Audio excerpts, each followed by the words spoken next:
తెలంగాణలో కాంగ్రెస్ ప్రభుత్వం అధికారంలోకి వచ్చింది కదా. అవును. ఇప్పుడు కాంగ్రెస్ రూలింగ్ ఎలా అనిపిస్తుంది మీకు? కాంగ్రెస్ రూలింగ్ ఎక్సలెంట్, చాలా బాగా చేస్తున్నారు. ఓకే. ఆరు ఏవైతే పథకాలు ఉన్నాయో, 6 గ్యారెంటీలు ఏవైతే ఉన్నాయో అవి బ్రహ్మాండంగా ఉన్నాయి. సో ఎలాంటి ఇబ్బంది లేదు. ఇప్పుడు 6 గ్యారెంటీలు ఇంకా ఫుల్ ఫ్లెడ్జ్డ్‌గా అన్ని అమలు చేయలేదు కానీ 100 రోజుల్లో చేస్తామన్నారు. అని 100 రోజుల్లో కంప్లీట్ అయ్యాయి కదా. గృహ జ్యోతి, తర్వాత ఉచిత బస్సు రవాణా, తర్వాత మాలాసిన పథకాలు అని చెప్పి ఇవి ఏవైతే 6 గ్యారెంటీలు ఉన్నాయో అవి చేశారు. కాబట్టి చేసామన్నారు, చేశారు, నిరూపించుకున్నారు అంతే కాంగ్రెస్ గవర్నమెంట్. సో తెలంగాణ మంచి అంటే కొద్ది మంచినే. బట్ ఇదేంటంటే ఇప్పుడు మన తెలంగాణ గవర్నమెంట్ మన గత బీఆర్ఎస్ హాయంలో మొత్తం లూట్ చేసిండు. అంటే మొత్తం తెలంగాణను మొత్తం లూట్ చేసి స్కామ్లు ఎక్కడెక్కడ నిలువు దోపిడీ చేయడం వల్ల సో తెలంగాణలో బడ్జెట్ లేకుండా పోయింది. సో కొంచెం టైం పడుతుంది. సో గత 10 సంవత్సరాల నుంచి వాళ్ళు ఏం చేయనటువంటిది ఈ గత 3 నెలల్లో చేయాలంటే ఇంపాసిబుల్ కదా. సో టైం పడుతుంది దేనికైనా. మొత్తం స్కామ్లు, అవినీతి, మొత్తం స్కామ్లు. ఏ దేంట్లో ఏలు పెట్టినా, విద్యారంగం తీసుకో, నీటి ఐటీ తీసుకో, నీటిపారుదల తీసుకో, ఎక్కడ చూడు కబ్జాలు, దందాలు, ఈ మూటనే ఉంది తప్ప ఎక్కడ ఇప్పటికి ఏం చేసింది లేదు.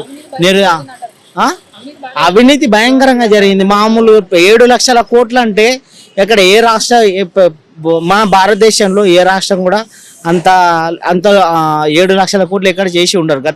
గత 100 సంవత్సరాలు మళ్ళీ వెనక్కిపోయినట్టు అయిపోయింది, నెట్టేసినట్టు అయింది. అంత భయంకరంగా దొక్కారు. బలహీన అసలు ఇవ్వదు, రాదు, కనుమరుగనేట్టే గత చరిత్ర అంతే. గతం నెక్స్ట్ వచ్చేటువంటి జనరేషన్కి గత చరిత్ర అంతే.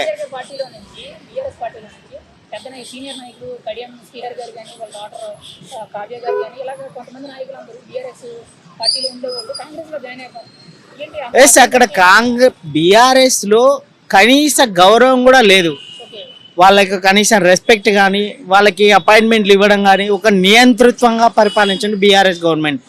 అప్పుడు ఫామ్ చేసినటువంటి గవర్నమెంట్ ఏం చేసిందంటే ఒక ఎమ్మెల్యేకి అపాయింట్మెంట్ ఇవ్వకపోవడం, మొత్తం నేనే ఆ నలుగురు అన్నట్టు. సో ఒక హరీష్ రావు, తర్వాత కేటీఆర్, తర్వాత మా కేసీఆర్ గారు, వీళ్ళు మాత్రమే ఒక నియంతృత్వ ధోరణితో వీళ్ళు చేయడం వల్ల వాళ్ళ పతనానికి వాళ్ళు పోయి వాళ్ళే తవ్వుకున్నారు. వాళ్ళ పతనానికి వాళ్ళే కారణమయ్యారు.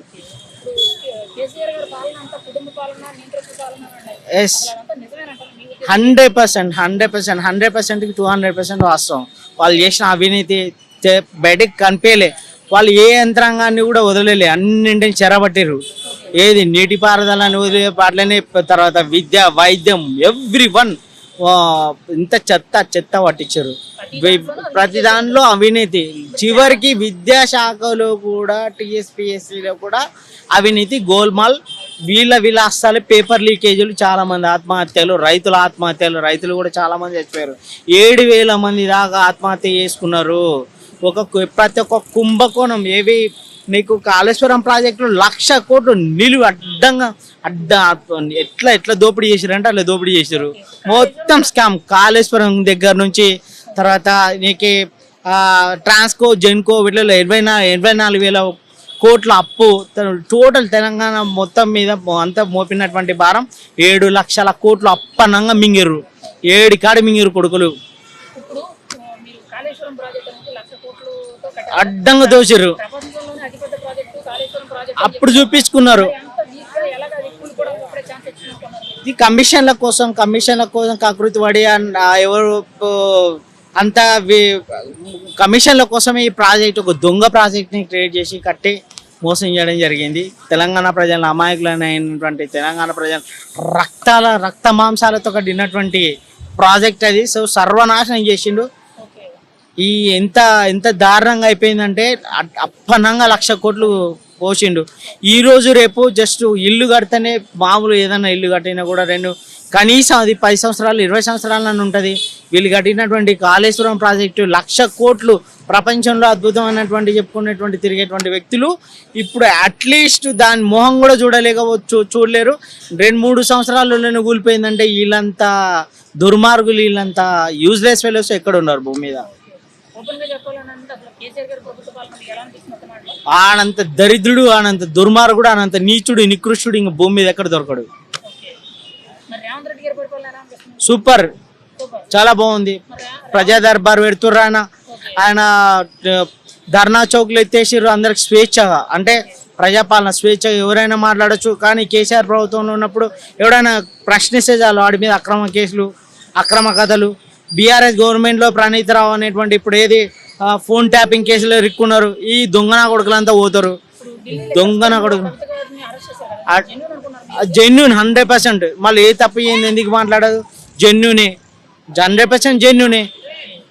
వాళ్ళ పెద్ద దందా. ఓవరాల్ గా కేసీఆర్ గారి ప్రభుత్వ పాలన ఈ రోజు ఎన్ని మార్కులు వేస్తారు? నేనైతే 0, వరస్ట్. అది చెత్త చెత్త చెత్త అంటే చెత్త. భూమి మీద ఇప్పటివరకు చూడలేదు నేను అలాంటి చెత్త ప్రభుత్వాన్ని.